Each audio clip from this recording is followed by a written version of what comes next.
Welcome everyone to Unbound, the Bay Area Book Festival's virtual conversations. I'm Brooke Warner, publisher of She Writes Press. I'm Grant Faulkner, pandemic beard enthusiast and executive director of National Novel Writing Month, which is sometimes known as NaNoWriMo. We'll be your moderators for this conversation entitled Ready, Set, Publish, an exciting installment of our podcast, Right Minded, put on by She Writes and NaNoWriMo in partnership with the Bay Area Book Festival's Unbound series. And joining us today is Courtney Maum. Hello, Courtney. Welcome. Hi. Thank you so much for having me. At various points. Oh. Go ahead, Brooke. Absolutely. Go ahead. Excuse me. We have to get on in sync here as your co-moderators. Let me introduce you. And Courtney has been a trend forecaster, a fashion publicist, a party promoter for Corona Extra, but she's known most for her writing. Courtney is the author of 3 novels, Costa Alegre, I'm Having So Much Fun Here Without You, and Touch. And she's most recently published the very comprehensive, wise, and funny book, Thank You, Before and After the Book Deal, a writer's guide to finishing, publishing, promoting, and surviving your first book, which we're going to dive into today. I actually also have a copy I just want to share because I got mine signed. I think I'll have... Oh. And you can and should please sign up for Courtney's newsletter, Get Published, Stay Published. We highly recommend it at CourtneyMaum.com. Yeah, I've got a copy of your book as well, but it's a PDF and I can't hold it up. So anyway, it was super fun to read. I loved how funny you were about all topics. It was like a genuinely humorous book. And so happy to have this opportunity to talk with you about it. Thank you. I have no humor anymore. It's all gone humor now. Yeah, no, okay, it's done. So I'm viewers, glad I wrote that book. there'll be no humor in this presentation. Completely humorless. It's deadly serious, and it's a deadly serious subject. How to write and publish a book. I actually want to start with your dedication, which I really liked. And I almost didn't notice it. I almost paged right by it, but that happens with the dedications. Yeah, exactly. That's lesson 1. Yeah. For the dreamers who sat down to tell a story that no one asked them to write. And I love it because of the no one asked them to write part, because writing a book, it just speaks to that huge, crazy leap of faith a writer takes, especially when you're writing a novel, because you don't have a contract, you're writing it on spec, and you're perhaps spending years writing this thing that you don't know that it's ever going to see the light of day. You don't know if it's a good idea. So you're just like, it's a grand experiment or test. And it's so challenging to figure out how to write it and how to publish it. And as I read your book, I just consistently wanted to go back in time, or wanted to take the book back in time so that I had it when I first decided to be a writer.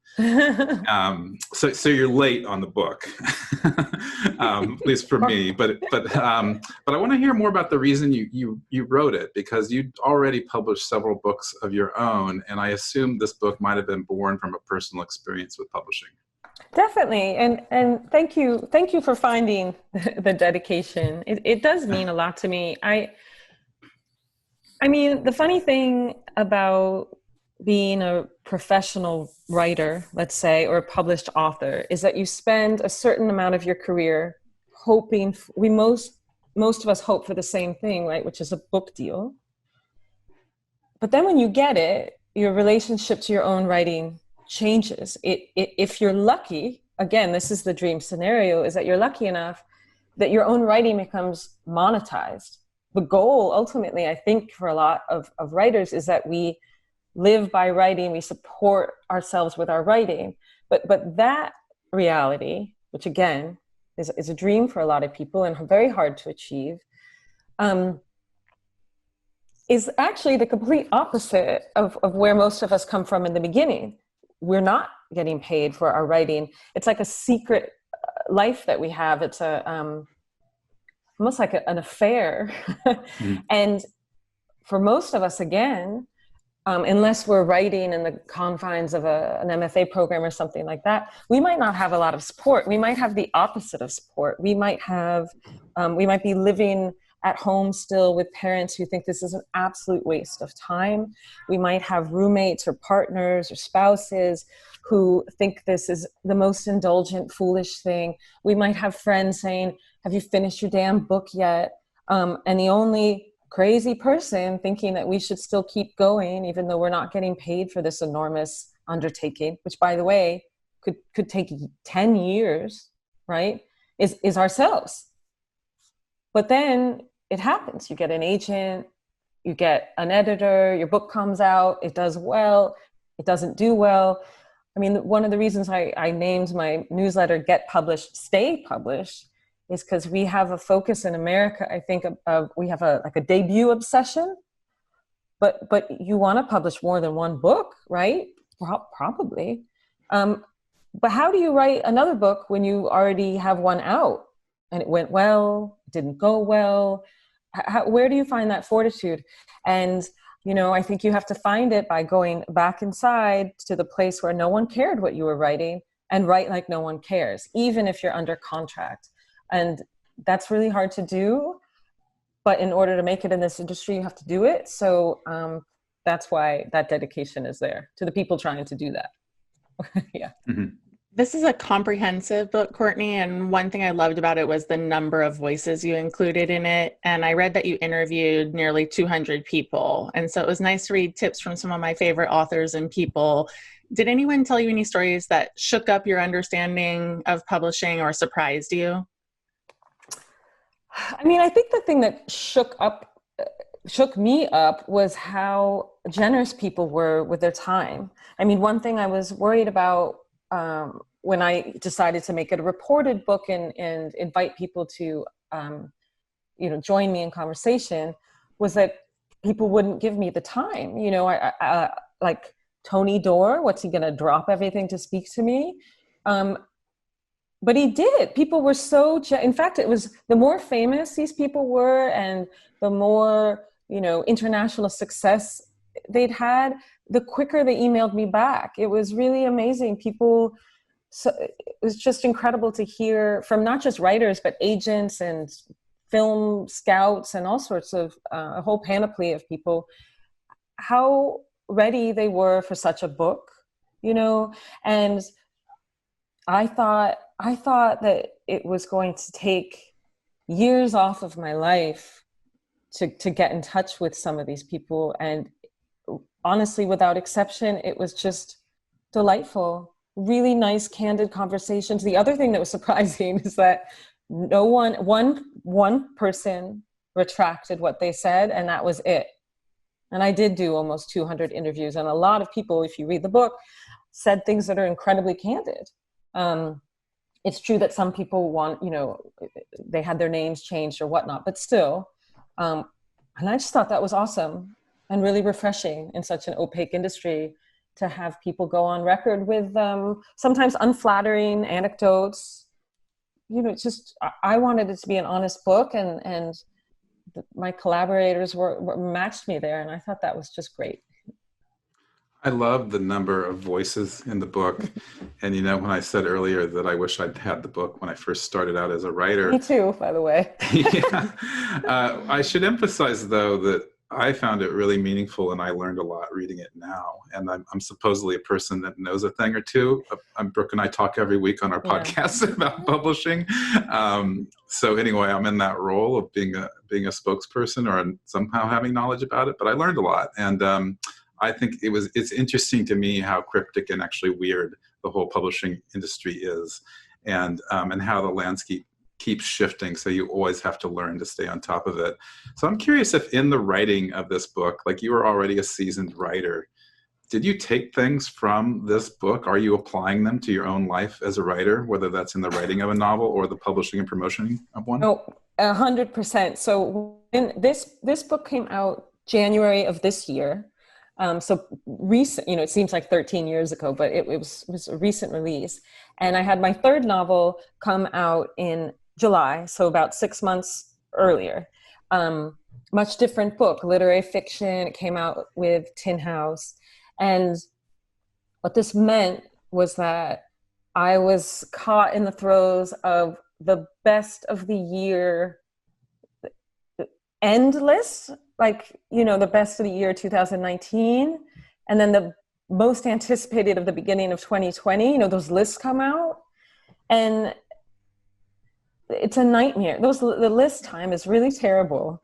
And I was finding myself going back to my fourth book to kind of calm me down through the publication journey and reception of my third, you know, taking not just my own advice, but other people's about like these lists, even, you know, whether your book gets reviewed or not. I mean, it's like a social parlor game, you know, and that doesn't mean that no one likes your book or that your book's going to sell if it does make a list. It's just, this is just a period you have to get through. I mean, that was one example, but right before Costa Alegre came out, oh, and I'll do myself a favor. There you go, following your own advice. That's right. Always carry your books with you and hold them up on Zoom. No, but right before it came out, I was in copy edits for before and after the book deal. And I have to say that the publication experience for both the third and the fourth book were so much calmer. I mean, partly it's because, you know, so it's not my first book anymore. It's not my second. And second books are really, really hard, perhaps harder. But also I think it's because I'd written this book and I was in copy edits and I was hearing the voices of the very intelligent people that I spoke with who I respect and believe in and admire their work. And I felt, even though I was very much alone, I live in a rural area, I'm not in a city, I felt accompanied, you know, and it was also, it wasn't a lonely publication at all because, I mean, this is my first experience writing a reported book, you know, and so every day, instead of getting up and writing all alone, I was getting up and calling people and doing the interviews and then transcribing them. And it was very social. And that certainly helps. But yeah, no, I you know, what you touched upon, the idea of, you know, you didn't say this, I'm paraphrasing. One could say, I don't need this book. I have lots of books out. Why should I read it? Some of the nicest notes I've received are from veteran authors, 4 books, 5 books, 6 books under their belt. And I'm really proud of that because that was something when we were pitching this book, I really thought that it would be helpful for writers who already had books out. And I received some pushback against that. You know, the team in the beginning did think, no, this is much more, we're really targeting the debut authors. But I thought, no. All of us sort of vindictive, crotchety, jealous writers who already have books out are going to want to see what's in there. And I think that's proven true. But absolutely. Well, and it also just doesn't get easier. I find, you know, I've written 3 books and I've co-written 2, and they're always a challenge and you struggle with the same things and new things, to your point. So I'm glad you stood up for yourself on what it could be. And I enjoyed the way that you play with writing maxims in the book. You start by saying it's a common misperception that writers write. What a quaint idea. Writers don't write. Especially now. Are you kidding me? Writers homeschool their toddler. Whoa. Yeah, exactly. Writers have their kids intruding their writing process more than ever. Yeah. So tell us more about fighting for time to write, especially now. You have a 6-year-old, and how authors, you know, I think are doing it. Ooh, are people doing it? I don't know. I mean, that's a tough question, honestly, because it is hard for me to see my writer friends who, listen, we are all struggling in different ways, for sure. And I'm not saying that parents have it harder, but I never signed up for the homeschooling thing. You know, this is not like, I mean, when you get married, you go into a contract, sickness and health, if you choose to get married, but nowhere did I sign something on my daughter's birth certificate that said I have the you know, patience and frame of mind to homeschool. No. So I don't know how people are making time. Nor do I think, you know, it would be appropriate to tell people how to make time, because our listeners are going to be coming from such different places. Some people have lost family members, they've lost jobs, they don't have children. Maybe they were about to start having children and they can't. There's so many different permutations. I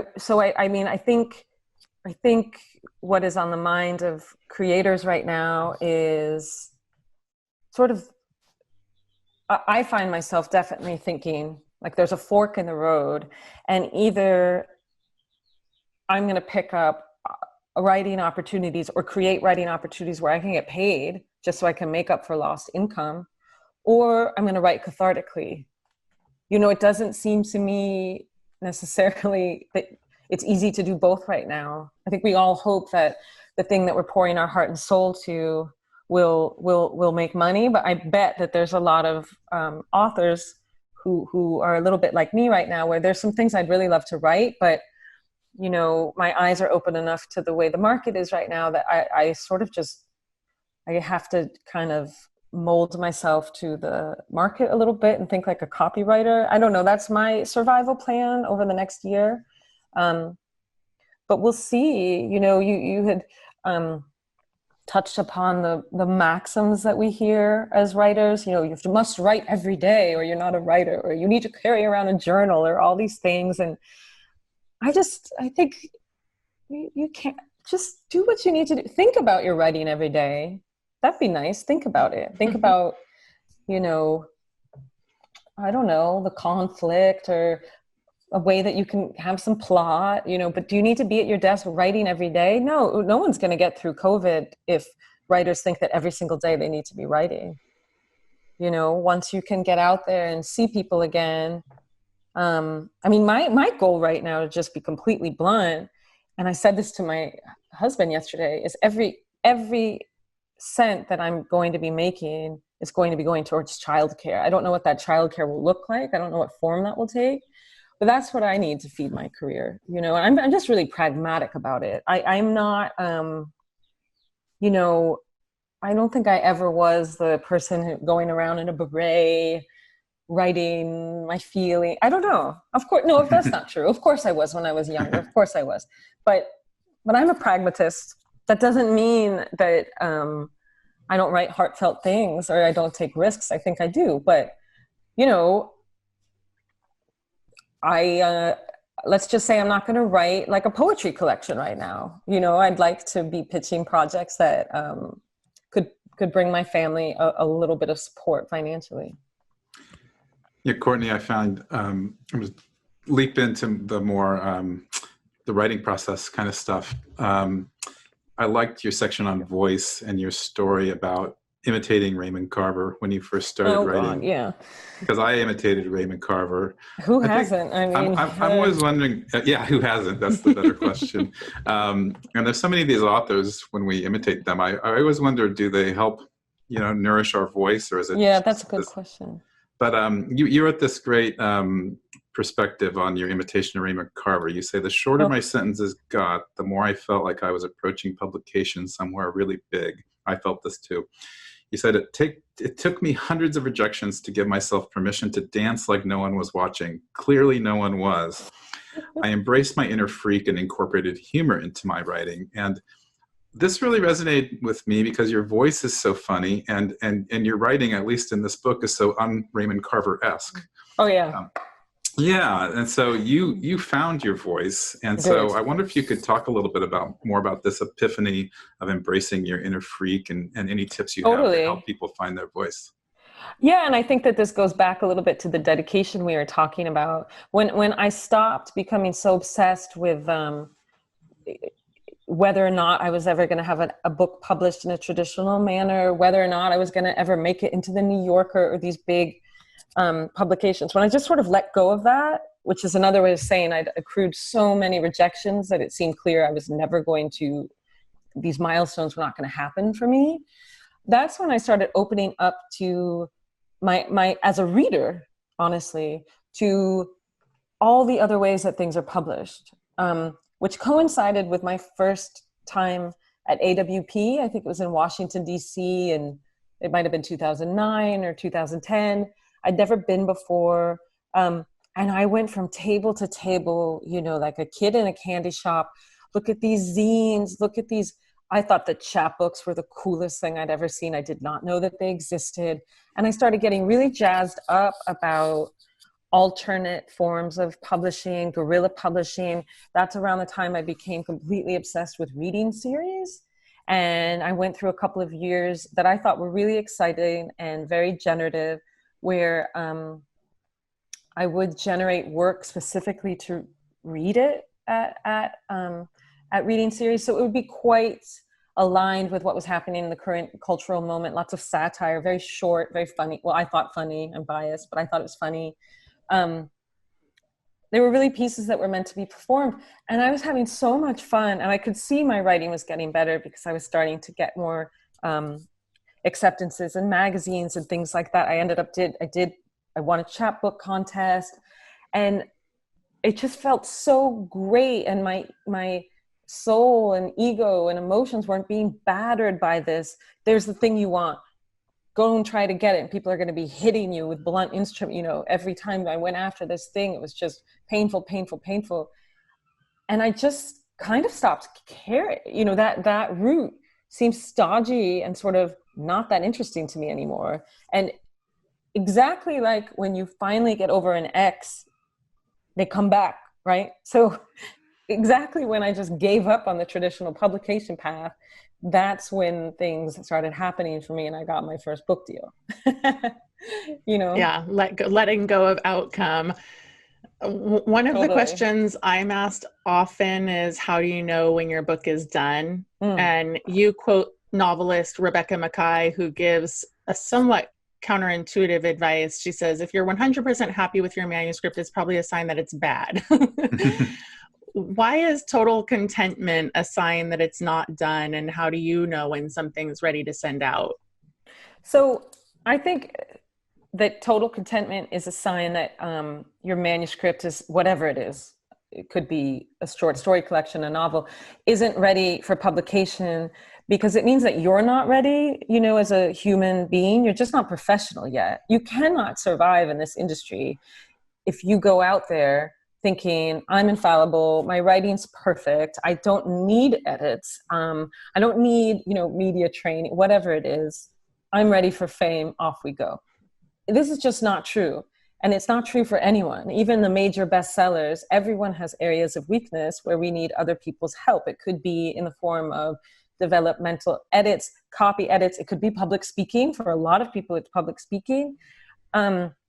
It could be just manners. Maybe you have terrible manners. Maybe you have awful email etiquette.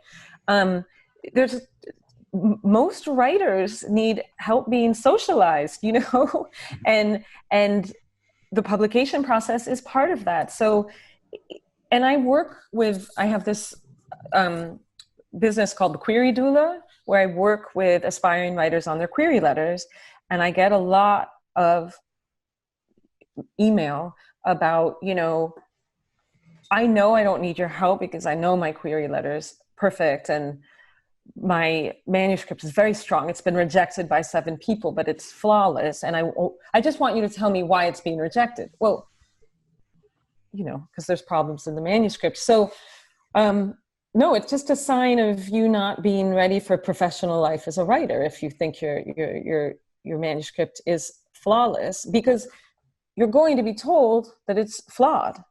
You're going to get, you get an agent, you get an editor. No one goes straight to print. There's the developmental edits process, which can be quite lengthy. So you get wooed by the editor, you decide to go with someone, and then they say, once you've signed, well, here's everything wrong with the book I told you I love so much. You need to be ready to hear that. So, to go into that thinking that your book is perfect and then hear that can be a very destructive, self-destructive conversation. If you go into it thinking, I'm so proud of this, I've never worked so hard on my life, the middle drags a little bit, and this character is a little two-dimensional, but I think I can fix it. And then you hear that, well, then you have a partner who can work you through those things, You also asked a question about how do you know when it's done? I think I figured this out for myself, finally. I think a project is done, and by done, I mean ready for a gatekeeper, when an outside reader can identify why any character in the book or memoir did what they did. That doesn't mean they have to agree with the character's actions, but the motivation should be so well drawn that we sign off on it. We're like, okay, that Freddie guy, that was a big mistake to buy that expensive car, but he was raised in such a way that I understand what you see what I mean? When everything, those motivations become clear and can be defended, I think you're ready to send it. That's what I think. I like that. I think rejection and how we as writers handle rejection is as important as anything in writing. And, I know some authors who have literally given up trying to publish their novels, which they've spent years on, after just a few rejections. They get shut down very early. And I love the story in the book where you mention a friend who puts money in a jar each time she's rejected. And then I guess every few months she buys herself something nice. Yeah. Or she takes herself out for a meal. Yeah. I mean, rejection is 90% of this industry. And unfortunately, I think that the rejections almost get worse as you start to have success because they're bigger stakes. You maybe were up for a prize and you didn't get it, or a residency, or this would be terrible. You had an editor for your first book and they read your second project and they don't want it. That's rough. That's harder than getting a form rejection letter. Because the thing is, when you get higher up, the rejections are going to be coming from people who you probably know, or have associated with in one way or another. So you do have to thicken up your skin. But I think, certainly for me, rejections, not the form rejection letters, obviously, but once I started becoming a proper literary citizen and getting to know people in the business, doing these reading series. I volunteered as a reader for literary magazines, which I think is a great way to get your foot in the door. Once I started meeting the people on the masthead, and they were actual people, the rejections that I was getting, and I kept getting rejections, they were personalized. I'd met such a person, and they knew me well enough to feel too guilty to send the form letter. So there'd be one or two sentences of what was wrong with the piece. And I would urge writers to aim for personalized rejections before aiming for the book deal and everything. It's an easier step.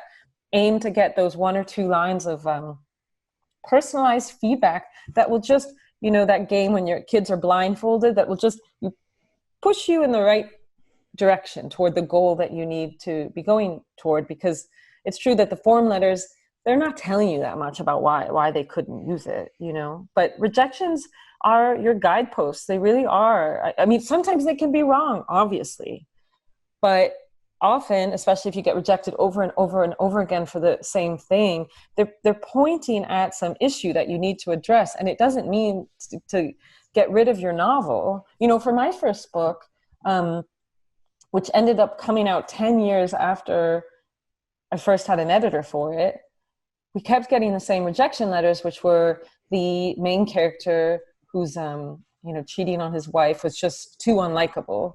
And I remember as a 22-year-old thinking, these gatekeepers are so old-fashioned and they're such prudes. They just can't handle, like a rakish guy who's cheating on his wife. This is so ridiculous. But with time and maturity, I realized that the voice was totally obnoxious. The character had no compassion for anyone in his life. It was just an unpleasant read. They were right.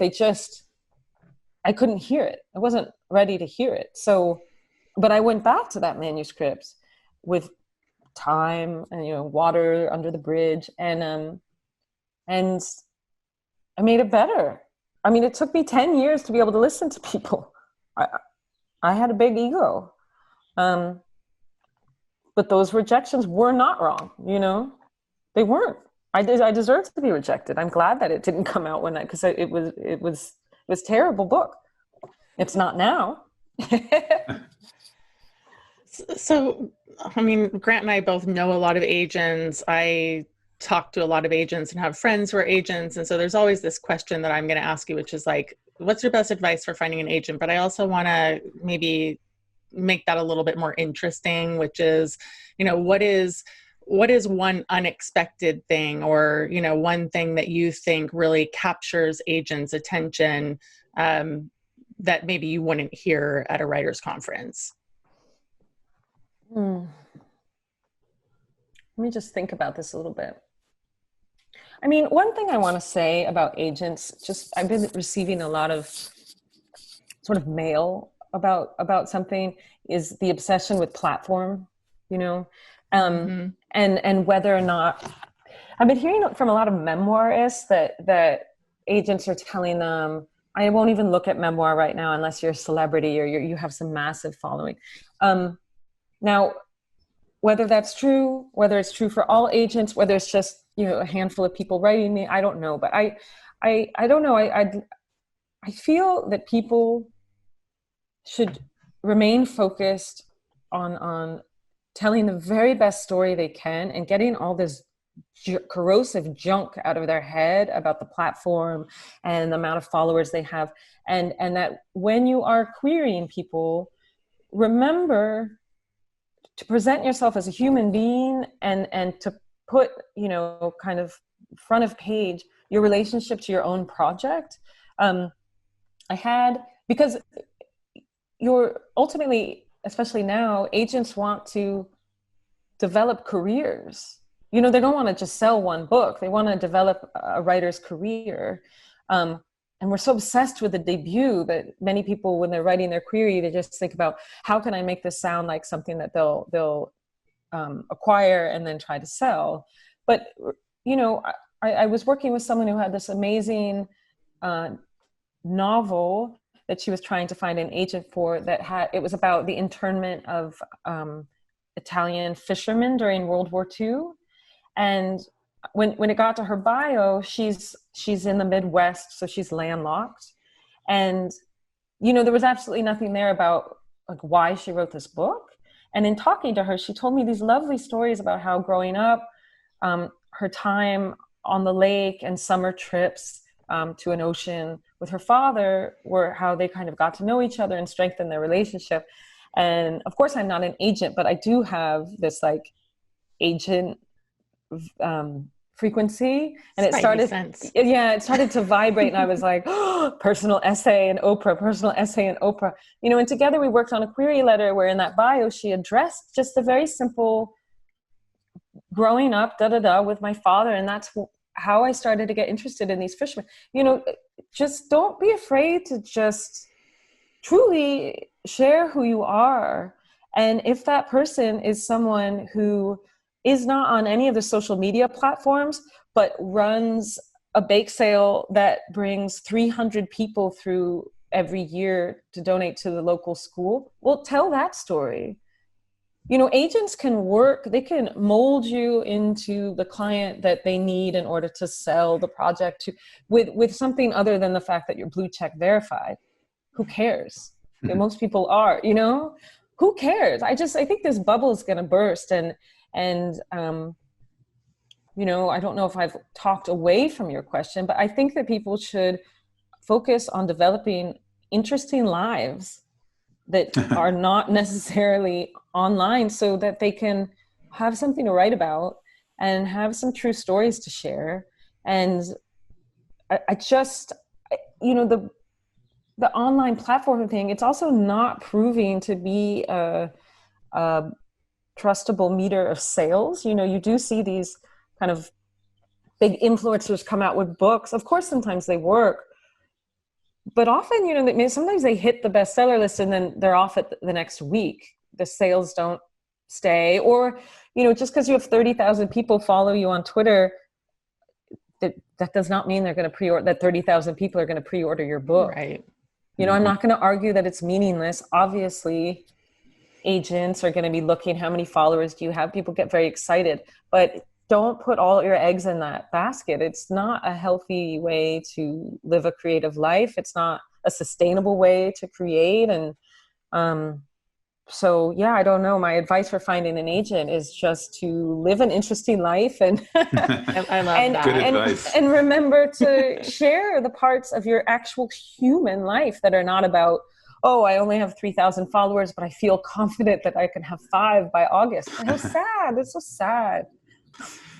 You know, I find it interesting that once authors have an agent, they oftentimes don't know what to expect from the agent or how to work with the agent, how to have that relationship. And you in your book, you talk about you've had 3 agents, which I think also a lot of people don't know, is that they think they have to stay with their one agent their whole life. And you talk about how your first 2 agents were more like friends. Yeah. And then you had this epiphany that, you don't pick your dentist or your accountant according to them being friends, that you really need an agent who's, doing the business things for you and other things like developing your career, as you mentioned. So I guess what should an author expect from, especially a debut author, expect from that relationship with an agent? How should they be an active member of forming that relationship? Well, I mean, I think that they should start by, before there's any relationship at all, they should kind of ask themselves what they need. I mean, to be broadly general, I think that there's 2 different kinds of agents. There's an agent that's the kind of person who says, I love your voice, this book needs work, call me in 2 years when it's done. There's that, let's call them the hands-off agent. And then there's someone like my agent who will talk through just log lines as an idea, and then she'll work with me on development sometimes. If I hand in a book, we'll go through it and do developmental edits before it even reaches an editor. She's very hands-on. I mean, I would say we speak twice a week, not just about what I'm working on, but she'll pitch me opportunities. We sound things out. There's a lot of pushback. It's a very working partnership. So in order to know what kind of agent you'd be best paired with, you need to know what kind of writer you are. And also what kind of working personality do you have? I'm someone who, I'm pretty type A, and I like if I send an email to know that I'll have a response in 24 hours. It's not like I'm emailing all the time, but I also like to talk on the phone a lot. So I'm well matched with my agent because she really likes to talk on the phone. Whereas my second agent was someone who just never responded to emails, ever. She just really didn't do email. And that was very sort of disconcerting to me. So, I mean, the problem is most of us don't know our working styles or even consider that when we're faced with the amazing opportunity of having an agent say yes, which is why most writers are not with their first agent. And that's not really an overstatement. Most writers are not with their first agent because they don't know what they need. Someone said yes to them, and so, off to the races they went. For the book, I spoke to people who loved their agent as an editor, loved working with them, thought they were so smart. But then when it came to negotiations, the agent would just totally cave, whether it was they changed the book title to something awful, there was no money for marketing, the cover was disgusting, they wanted an author photo that was terrible, whatever, their agent would kowtow to the editor. That's a big problem.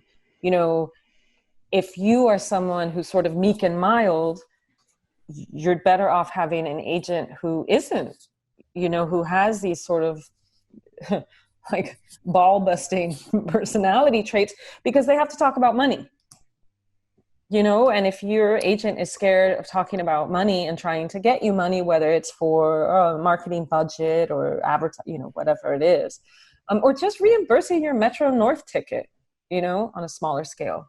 A lot of people will need someone to go to bat for them, because authors, you don't want to be having these, no author wants to talk to their editor about money. You don't want to be put in that situation. So basically, I think that people should look at themselves and analyze their own strengths and weaknesses. Am I really uncomfortable talking about money? Do I always undersell myself? Or the opposite, am I too brash and too in everyone's face and I need an agent who can tell me to step down? I don't know. You have to figure out what kind of partner you need emotionally, and then in terms of the business as well, I think. Yeah, and like if possible, if you can have a complementary relationship, then that's great. I mean, I think you need to share a sense of humor. I think that's really important. Of course, similar aesthetics, but you should share a sense of humor. Obviously, they need to love your writing, but I always think it's a little problematic when I hear writers who their agents like love everything they do. Well, that actually is a good segue nice. to my next question, because I come from the editorial side. You know, I worked in traditional publishing for a number of years, and one of the things that I struggled with as an editor was how many authors needed or outright expressed, and oftentimes this came through their agents, like that they needed their egos to be stroked. You know, the agents would come and say, oh, you're not giving so-and-so enough attention, and you haven't told them that their work is really strong. And I always felt like this was the author's insecurity taking over the agent author relationship and then seeping into our relationship. And wow. It's not uncommon. So I am curious, I guess I'm asking, like, how do you advise authors to be in relationship with their in-house editors, and what do you make of, you know, an editor or an agent not giving you enough strokes, so to speak? You know, how do you? Yeah, sure. That? Okay, so a really good way to get around that is to try to get an in-person meeting with your editor in their actual publishing house, and just take a look at their office and see if they'll let you see their computer screen, see if they'll let you see their inbox. And I think if you just sit there for a minute or two and watch the agent or the editor or the PR person's inbox, and how many dumb emails are there that need some sort of response, and how many manuscripts they're toting out to Fire Island, and how many unsolicited manuscripts they have piling up on their desk, you'll remember that you're not the only person in their professional life, and you're also not the only person in their life. You know, you have to remember, and I think Instagram is actually nice for that your editor might have children, they might have aging parents, they might have someone very close to them who's dying, you know, like it's not all about your book. It's going to feel like that for you, but even for the agent and editor who think you're the best thing in the world, they still have other clients and authors, you know? So I think therapy is so important for creative people, and it's becoming more affordable with, you know, talk-based options that are just on the phone or even through text. And honestly, especially if you're new to all this, sometimes I think people should just assign one friend, like, can you just be my person on text or whatever, that when I have a friction thing with someone on my team, I write you my complaint and you just write back with some kindness, and like, we don't need to go into a big thing about it. I just need that nice email. Assign someone to that task, because it can't really be your agent. I mean, I guess it could be, but not for all your books, maybe for your debut, but they're going to get pretty tired if you monopolize all their time. Just get a therapist. Try to get a big enough advance that you can get a therapist. Maybe get a pet, take up some exercise. You know, we're all really busy. It drives me crazy when I get emails from people that say something, sorry, I'm just so busy. This, no one should say that. We are all busy. We're all meeting each other on that same level. We are all really busy, you know, so just grow up a little bit and put a Band-Aid on it, you know? I don't know. It becomes a more serious question if things are falling through the cracks, that's different. You know, if things are really falling through the cracks and you're being neglected because of something, then your agent different. Needs to deal with that. Yeah. And if your agent's not dealing with that, well, then bingo, you have the wrong agent, you know? And that's more legitimate and that's serious and that stuff happens, but that's different from feeling that you're just unappreciated. I think one reason a writer needs a therapist is for that very long timeline, how long it takes to actually get the book out. And like I remember my first book, I thought my deadline was really short, and then I was handing it over to them, and I didn't know what they were doing for like a year and a half, really. I was like, this takes a long time. How do you advise an author to deal, to deal with all the different, I guess, people who are many of them are unseen, copy editors and oh gosh, cover designers, and what are those stages, and why does it take a year and a half? So, okay, let's pretend that you're handing in a manuscript that's done, more or less, that we're not dealing with a nonfiction project that's happening in, that it's a proposal. So the thing is done.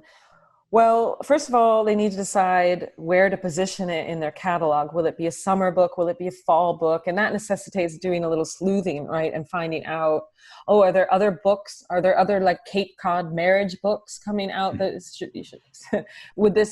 is there any tie-in to the holiday season? Is there tie-in to Father's Day? They want to link it up to something that they can then ask you, Grant, your book would tie in so well because it's about fishing rods. Let's make it a Father's Day book, and you can write some personal essays for GQ about fishing rods, and so sounds fun. Lovely. So then you're slotted, and then you need time for the developmental edits. They're going to say, Grant, there's too many fishing rods. We need 10,000. Okay, so you do that, and then there's about 3 rounds of passes where you're making changes, and then the copy editor will come in, and that process can take quite a long time depending on what your genre is. If it's historical fiction, they're going to want to validate, if you have a good copy editor, that the references are correct, that you're not talking about, microwave popcorn when there weren't microwaves, and so on, that there's narrative contingency. It's more complicated with nonfiction. There might be some legal elements that need to be checked out. That stuff needs a lot of room around it. And then, of course, they want to design an amazing cover. And then there's going to be about a 6-month period where they're figuring out, how do we get this book to readers? In a changed world where maybe bookstores aren't opening, or how do we get it to the book club? Do we have a chance? They need to organize their marketing strategy. And so, by the way, these long lead times are good. If I had been approached, someone wanted to buy a book of mine, and they said they thought they could make it come out in 6 months.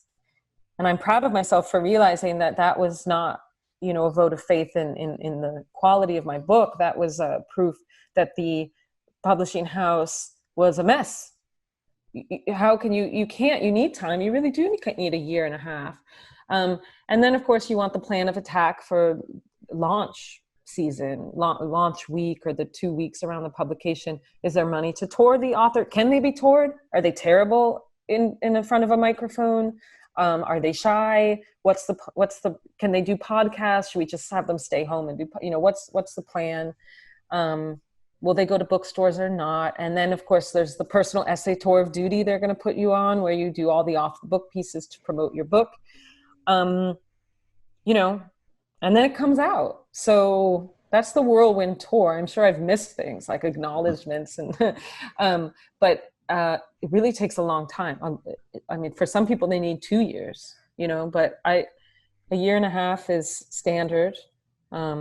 So I don't know, enjoy it at every phase, and also try to be working on something else, which doesn't mean actively writing. Just research something. Just have something else that you can pivot to, so you don't get all weirded out by, okay, I'm in copy edits, but my book's not out for another year. What do I do? What do I do with my time? Do something else with your time. That's good advice too. Let's talk publicists for a minute. Sometimes authors get publicists, sometimes they don't. Sometimes there is a publicity budget, sometimes there's not. I also want to address self-subsidized authors who hire their own, and then sometimes traditionally published authors get an advance and they use it for their own publicity to supplement in-house publicity. So what should authors expect? Or maybe there's a story that you want to share about your own experience. I feel like I should turn this around and make you answer it. I mean, I think honestly that this is probably one of the hardest questions about the book publishing industry today. I think it would be a lie to say that anyone's got it figured out. I don't know a lot of writers who could go on record saying that it was either a good idea or a bad idea to hire an independent publicist. I think people are really struggling right now, especially with magazines shuttering, figuring out how to get coverage around books. Sometimes it feels like the only way in the world is to get it to a celebrity book club, which is so hard. So, the publicity question, again, back way the heck up. The best thing you can do, of course, is to write the very best book you have inside of you. That will help you quite a lot. And after that, I mean, for the author, I think if you're at a big five, a lot of times they're going to equip you with incredible publicists. For my first two books, which were with big fives, I had incredible publicists. For my second book, I had two. You know, they did an amazing job. And you can see pretty easily what kind of publicity your team is getting other authors. So, you know, I think that if you you get a book deal and it looks like you're not going to have a publicist or a publicity team, for most writers, it's a question of money. You know, I think for people who can afford it, and it can be very, very, very expensive, right? I mean, I know the people who get big time results, they're spending upwards of $20,000, they're spending $35,000. Most people, they cannot afford this, and unless they're getting a huge, huge book deals. So I honestly, I mean, to just give people a really easy answer, I think it's financial. If you can afford it, and of course there's smaller packages, then I think there's very few cases that it wouldn't be worth it. But if you can't afford it, and most people getting small book deals can't, well, maybe you hire someone for an hour and a half to just talk to you, you know, about the best things you can be doing. I don't know. This is a big question mark. I think it's really tricky. I don't think I have great anecdotes to share because no one has this figured out. Again, the people who have seen results spent a lot of money. So, or they were given a great house in team. Sorry, a great anyway. In-house team, yeah. Yes, thank you. Is that it? House and team. I like the house and team. One of my favorite sections of the book was this section where you compiled a lot of quotes from publicists and editors and agents about what makes a bad author. And if you've ever been published, you have to read all those and be like, oh, was that me? You know, I hope not. But I was wondering if you could touch a little bit or define what makes a bad author and why should you make sure you're a good author to work with? Okay. So what makes a bad author? What makes someone difficult to work with, right? I think it's when you monopolize people's time in a frenetic way, without respecting that they're trying to work for other people at the same time. You know, I think you have to really, we touched upon this earlier, but it's like karaoke. Right? Karaoke's fun when everyone gets up there and sings their song, their power song, and they sit down. Karaoke's a nightmare when there's that one drunk guy who's up every 3 songs singing David Bowie, you know, and you're like, buddy, take it down a notch, right? There's other people that want to sing karaoke. I think it's the same as an author. When you have the ear of your editorial team, that's your time, you know, whether it's in a group email or you actually have a meeting, try to organize your thoughts so that you're accomplishing as much as you can in the time in which you have everyone there, and that you're not sort of frenetically following up with reply alls every 30 minutes of the day. It's just asking people to take too much time. I mean, I get made fun of for this, but I love the recap. So whenever I have like a big editorial phone call or something, as much for myself as everyone else on the team, I'll send out one email with a recap, and I go way deep. Okay, I use highlighters to show what's in their court, like actions that they need to take, and then what I promised I would do.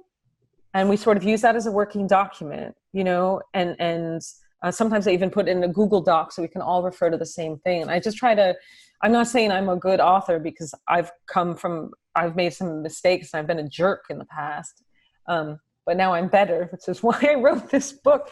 But I think you want to be efficient. Help your team be efficient. It's not efficient to send 17 stressed out emails a day and then send texts. Did you get this? Then you're pulling people in all different directions and they're going to be very annoyed by you, you know. And also, same thing as in the writer's workshop, when you critique someone's work, you start with positive. So let's say you're lucky and you need to approach your team the same way. Let's say that you're sent a cover that you think is just an abomination, right? Well, you don't lead with that. Thank you so much for the time that you put into designing this. Find something positive. The typography is so fresh, whatever the heck. And then dig in. If you get lucky enough to go on tour, you're not sending your publicist an email that says, this place sucks. I was supposed to get a queen bed and I have a twin. No. Why? Don't even send that email. Send that email if, I don't know, the bookstore you were supposed to speak at booked someone else at the same time. They don't need to know about your hotel bed. I'm sure it's fine. Tell reception. Right?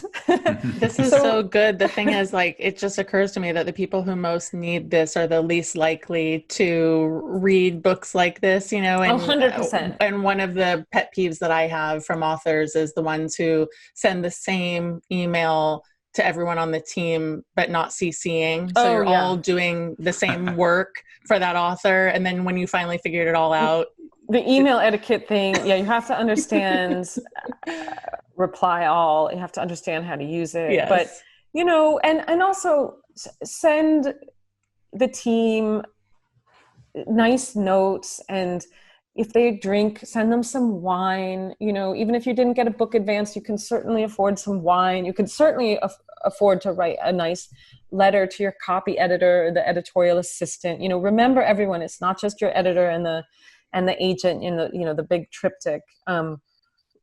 Just remember everyone who's working for you, and remember that they have a life and they're not your butler. Yes. Exactly. This is, I want you to do boot camp. We'll follow up on this. Okay. So the final question for you for today: our attendees and listeners and anyone who's listening to this after the fact are writers, largely going to be writers who have a dream of writing their book and successfully publishing it. What parting words do you have for them on their journey?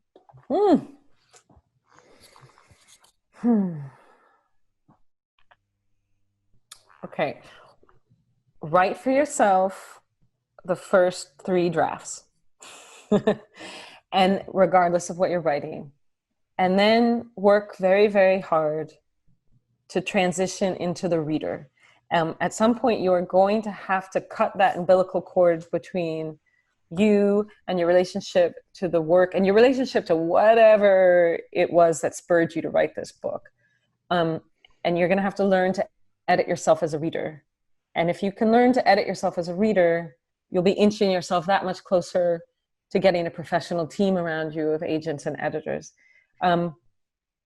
Ways to do that are to take time away from your projects. Actually, that's advice you don't hear very often because we're so, write a certain amount of words per day, write a certain amount of words per day. Take as much time as you need away from your project that you can come back to it with fresh eyes. Where would a completely outside reader be confused? This in-joke doesn't need to be there, And another tip is to start to sense within yourself what you're holding on to in your manuscript, your short story, simply because it took you all day to come up with a certain word, or it's just so beautifully written you can't get rid of it. And what you're holding on to because you really think it needs to be there and it advances the plot.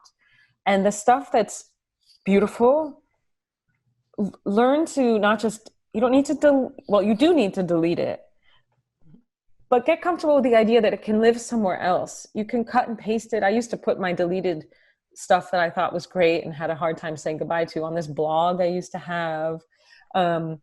You can print them out and save them in a file. You can use them again in a later book. It's not deleted, and you're always better off, I think, for deleting extraneous sort of gassy stuff that doesn't need to be there than you are keeping it in. So don't be afraid to delete.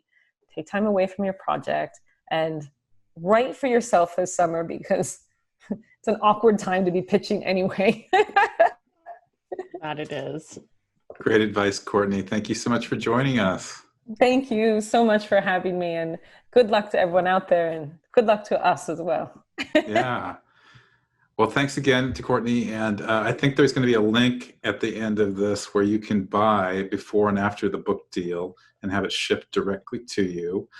We'd also encourage you to sign up for Courtney's free newsletter called Get Published, Stay Published. I just subscribed last week. I'm looking forward to more. I love the first one. And you can do that by visiting her website at courtneymaum.com. And just a reminder that Brooke and I host this podcast called Right Minded, weekly inspiration for writers every single week. And we'd love for you can basically find it anywhere on the internet where you listen to podcasts, such as Apple Podcasts. And download it, listen to it, let us know what you think. And thank you, everyone, for being with us here today. You've been watching Bay Area Book Festival on Unbound.